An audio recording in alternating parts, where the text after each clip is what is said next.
नमस्कार दोस्तों, मैं आरडी यादव जाम मंत्रा चैनल पर आप सभी का स्वागत करता हूं। आशा करता हूं आप सभी लोग अच्छे होंगे और अपनी तैयारी बेहतरीन तरीके से कर रहे होंगे। दोस्तों, आज हम बात करेंगे Allahabad high court group C group D exam को लेकर के। पहले ये जान लेना जरूरी है कि Allahabad high court group C group D का जो एग्जाम कंडक्ट कराता है वो इलाहाबाद हाईकोर्ट कराता है, लेकिन इसकी पोस्टिंग डिस्ट्रिक्ट कोर्ट में होती है। कहीं आप ये ना समझ लें कि इसकी posting group C group D की पोस्टिंग इलाहाबाद हाईकोर्ट में होगी, तो ये जान लेना बहुत जरूरी होता है। मेन डिस्कस करने का आज क्या है कि एग्जाम पैटर्न और सिलेबस को लेकर बहुत सारे बच्चों को मन डाउट आ रहा है, सर इसका सिलेबस तो नहीं बदल जाएगा क्या? हाई कोर्ट आरओ जैसे पैटर्न बदल गया वैसे इसका भी तो नहीं पैटर्न बदलने वाला है क्या? इसमें भी मेंस नहीं होने वाला है? तमाम सारी चीजें हैं। कई जगह र्यूमर भी फैल गया है कि मैथ की जगह आपका कंप्यूटर आ रहा है। कुछ लोग मुहिम भी चलाए थे, कई लेटर भी भेजा गया था हाई कोर्ट में इसको बदलने के लिए, पैटर्न बदलने को लेकर के। तो आज तमाम सारी चीज़ों पर बात करेंगे और आपको बताएंगे क्या क्या सिलेबस होने वाला है, क्या क्वालिफिकेशन चाहिए होता है। तो बिल्कुल घबराने की जरूरत नहीं है, सटीक जानकारी और ऑथेंटिक जानकारी मिलेगी। पिछले साल बहुत सारे बच्चों का सिलेक्शन हुआ था जाम मंत्रा की गाइडेंस में। बहुत सारे बच्चों को गाइडेंस दिया था, आप वीडियो वगैरह देख सकते हैं। बहुत सारे बच्चे जुड़े हैं और जो ग्रुप बना था जो पिछली वैकेंसी का वो मैंने ही बनाया था, उसमें तमाम सारे बच्चे जुड़े हैं और आते भी रहते हैं। और यहाँ पे एक संकल्प बैच भी स्टार्ट हो गया ग्रुप सी ग्रुप डी को लेकर के। इसमें कंप्लीट आपकी तैयारी कराई जाएगी, रिकॉर्डेड लेक्चर रहेगा, लाइव लेक्चर रहेगा, 7,000 प्लस एमसीक्यू भी दिया जाएगा यहाँ पे प्रैक्टिस के लिए, नोट्स भी मिलेगा। तमाम सारी चीज़ें हैं यहाँ पे, आप देख सकते हैं। Live plus recorded class, PDF notes है, फुल लेंथ मॉक टेस्ट है और आपको 7,000 प्लस यहाँ पे क्वेश्चन भी है। तमाम सारी चीज़ें इस बैच में मिलने वाली हैं। तो बैच अनाउंसमेंट अभी इसलिए किया गया कि नोटिफिकेशन आने से पहले आपका तैयारी पूरी हो जाए। अगर आप नोटिफिकेशन आने का इंतजार करेंगे, क्योंकि समय बहुत कम मिलता है इलाहाबाद हाईकोर्ट वैकेंसी में। हालांकि इस बार आरओ वैकेंसी टाइम मिल गया है, लेकिन डिस्ट्रिक्ट कोर्ट वैकेंसी में समय नहीं मिल पाता है। तो मेरा ये प्लानिंग रहता है, जैसे आरओ मैंने स्टार्ट किया था तो नोटिफिकेशन आने का तक मेरा सिलेबस पूरा हो चुका था, जिससे बच्चों का सिर्फ और सिर्फ रिविजन बचा हुआ है। ऐसे इसका भी करना है कि नोटिफिकेशन आने से पहले सिलेबस पूरा हो जाए। जब भी आएगा नवंबर में आएगा, चांस यही बन रहा है, तब तक सिलेबस पूरा हो जाएगा। अभी उसमें कुछ प्लान रुका हुआ है, कुछ काम बाकी है, चल रहा है। मेन नोटिफिकेशन में भी काम स्टार्ट नहीं हुआ, अभी सिर्फ वैकेंसी डिस्ट्रिक्ट कोर्ट से मंगाया जा रहा है, तो उस पर भी काम चला। अभी 4-5 डिस्ट्रिक्ट का बचा हुआ, वहाँ से डिटेल नहीं आ पाया कि उनके यहाँ कितनी सीटें खाली हैं, क्योंकि बहुत सारे बच्चे ग्रुप डी ग्रुप सी में सिलेक्शन लेते हैं, ज्वाइनिंग लेते हैं, लेकिन उसके बाद छोड़ देते हैं क्योंकि तमाम सारे रिजल्ट आ गए हैं, उसमें चले गए। हर बार का यही होता है। कुछ प्रमोशन तो डिले ही होता है, लेट ही होता है, लेकिन ज़्यादातर होता है कि छोड़ने वाले रहते हैं, क्योंकि कहीं ना कहीं उनका सिलेक्शन हो ही जाता है। एसएससी में चले गए या पुलिस, तमाम सारी जगह चले जाते हैं। जिसका जहाँ सिलेक्शन हो जाता है अच्छी जगह तो निकल जाते हैं। ग्रुप डी में है तो सिलेक्शन हो गया, पुलिस वगैरह में चले गए। कई सारे बच्चे तो थे नहीं गए पुलिस में होने के बाद भी। तो तमाम सारी चीज़ें होती हैं। तो ये बैच ज्वाइन कर सकते हैं और बैच बहुत जल्द स्टार्ट हो रहा है, कल परसों से हम स्टार्ट करने जा रहे हैं इस बैच को। तो यहाँ पे कंप्लीट आपकी तैयारी हो जाएगी, सभी सब्जेक्ट का जितने भी सिलेबस हैं, और एग्जाम के पहले पूरा हो जाएगी, जिससे एग्जाम के बाद सिर्फ और सिर्फ आप रिवीजन कर पाएँ। अब हम बात करेंगे सिलेबस और एग्जाम पैटर्न को लेकर के। तो यहाँ पे आप देखेंगे मेन सिलेबस जो डिस्ट्रिक्ट कोर्ट का है, और यहाँ पे पहले बताते हैं कौन कौन सी पोस्ट आपकी आने वाली है। एक तो स्टेनोग्राफर की पोस्ट है, स्टेनोग्राफर ग्रेड 3। स्टेनोग्राफर में आपका हिंदी क्यों अलग है रहता है, हिंदी अलग और इंग्लिश अलग। दो स्टेनोग्राफर पोस्ट आते हैं, हिंदी और ग्रेड 3 की होती है। यहाँ स्टेनोग्राफर ग्रेड 3 प्रमोशन होता है ग्रेड 2 ग्रेड 1।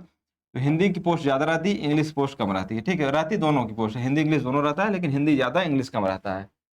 एक तो ये ग्रेड पे इसका ज़्यादा रहता है। दूसरा आता है हमारा जूनियर असिस्टेंट का, जूनियर असिस्टेंट।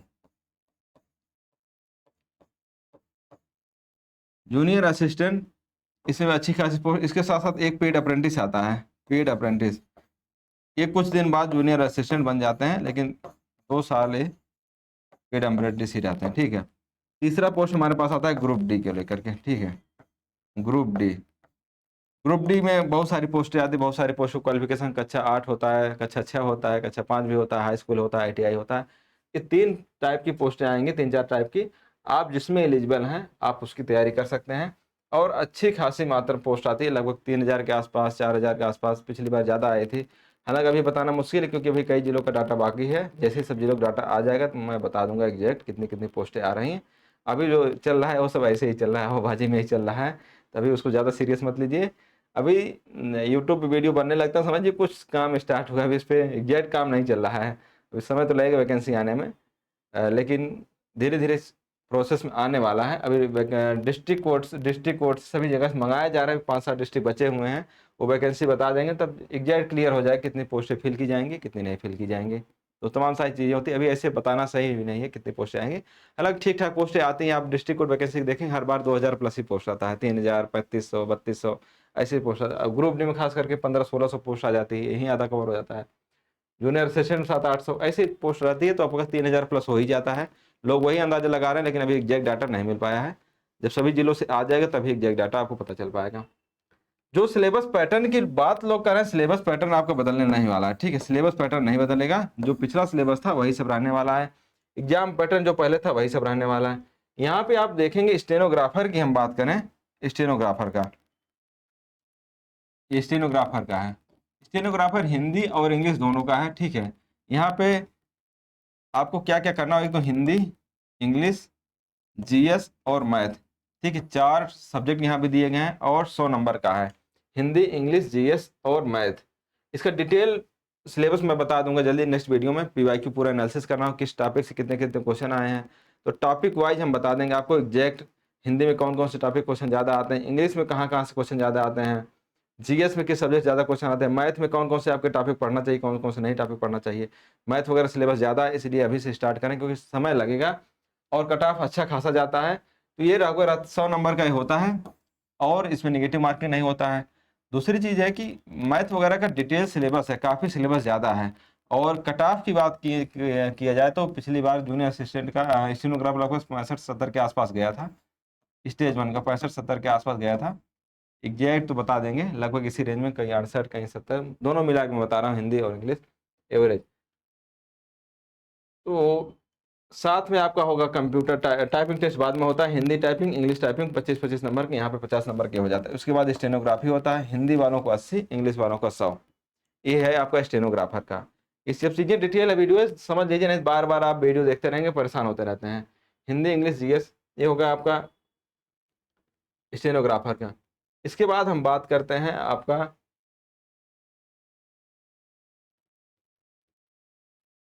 यहाँ पे, यही सेम है। इसके बाद आपका स्टेनोग्राफी क्या होता है, स्टेनोग्राफी में 80 वर्ड मांगा जाता है आपका हिंदी और 100 वर्ड मांगा जाता है आपका इंग्लिश।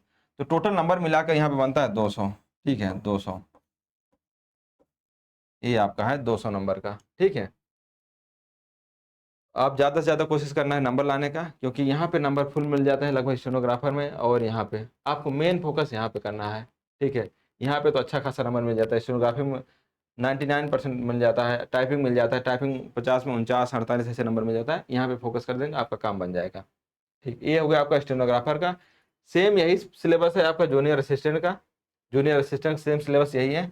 और उनका कट ऑफ गया था, आप बात करें कट ऑफ का, तो लगभग 86 या 87 पॉइंट समथिंग गया था स्टेज 1 का।